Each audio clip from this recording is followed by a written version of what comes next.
Birmingham, Michigan, a more affluent suburb of Detroit.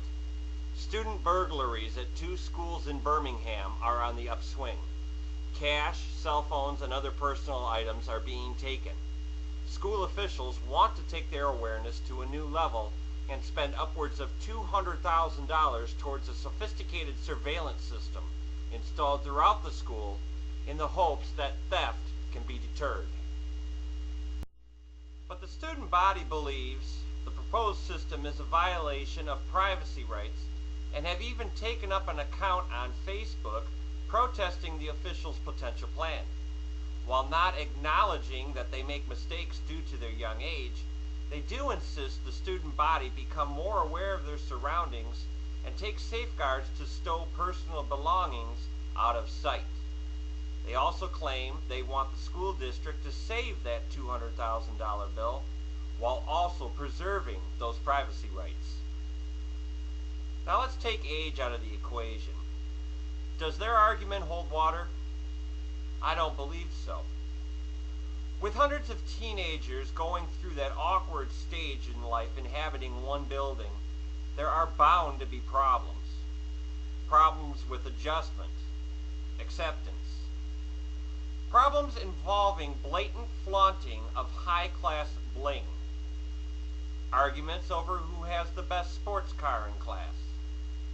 The peer pressure that bounces between the haves and have-nots. The desire of the have-nots to share with the haves without the haves' consent. Those problems, while amplified in today's media, have always been a part of high school lore, and that will not change. Order, however, must be maintained. At least in my school days, there was a concerted effort by school staff to police the grounds for the stated purpose of promoting a safe learning environment for all students. Homework and class reports abounded. One could not afford the time to put 2 eyes in the back of their heads and look to make sure all their possessions were in one place. We truly felt close as a class and believed everyone was out for the other's good. Well, life and times have changed in the past 20 years. It's not about who can make a statement, but who can make the statement loudest. The latest fad has to be displayed at the mercy of the dress code, for example.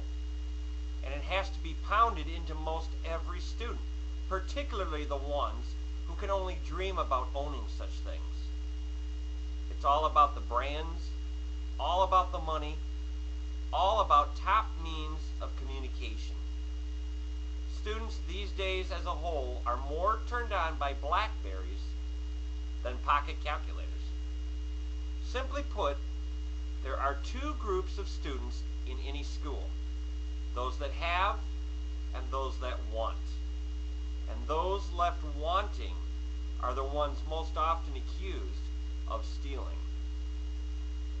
So, in comes the idea of installed surveillance cameras throughout the school. Administrators claim they are not to blame, that the students and parents are the ones who failed themselves. But administrators feel the need to assert control. Is it wielding too much control to place these cameras around? I say no. As with anything else, if you want something to work long term, you put money and effort into it as a kind of investment. You're preparing for the future success of whatever you have. And parents want to see the successful school systems that promote and provide immediate results.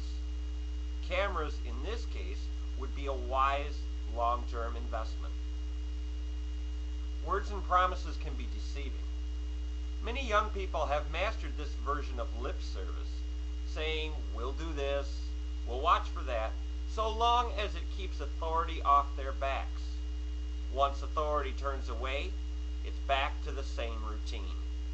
The same people keep getting caught.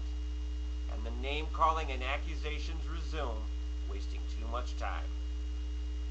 Again, I would support wholeheartedly camera installation, but within reason. I don't buy most of the privacy claims the students bring. covering up. Egos and the desire to flash possessions publicly in class turn the issue of privacy into a laughingstock. It's a you asked for it mentality. But there are places where privacy is a requirement, such as restrooms. 20 years ago, my high school promoted an idea to place cameras in and around bathrooms in order to deter purported marijuana use. The idea quickly fell apart. In this case, such a plan would fail as well for elementary reasons that don't need clarification here. The bathroom layout solves that problem. Restrooms, for example, generally don't open out to the outside. Usually, it's one way in, one way out. Where do you hide something in a bathroom if it's illegal or it's been pilfered? Is it flushed and forgotten about? What if it jams the commode? The evidence literally pours out. Locker rooms work the same way. It's too risky to aim cameras in that area.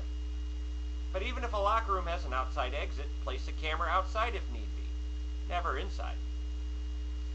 But those two exceptions being the case, cameras should have free rein anywhere else. The classrooms, the hallways, a sweeping camera to pan over banks of lockers, cafeteria, gymnasium, auditorium. Without changing and impacting the growing mentality of a young adult, and to allow them to enjoy themselves in what's otherwise known as a high-pressure environment, safeguards still must be made to ensure that enjoyment. A dean of students, for instance, cannot patrol 20 classrooms at once. Cameras can. Sometimes parents may want to wring their children's necks for what they do, but it must be understood this is the way they are. That being said, compromise must rule the day. If something is stolen, don't you want to know who took it and when?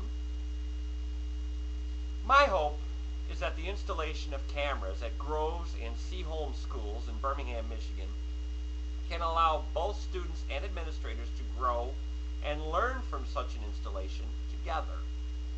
The good students always know who truly is watching their back, and the feelings of safety in a building with hundreds of students can spread faster than anything, and will be the enabler for far fewer sleepless nights, both mentally and financially. Get the cameras and let them know.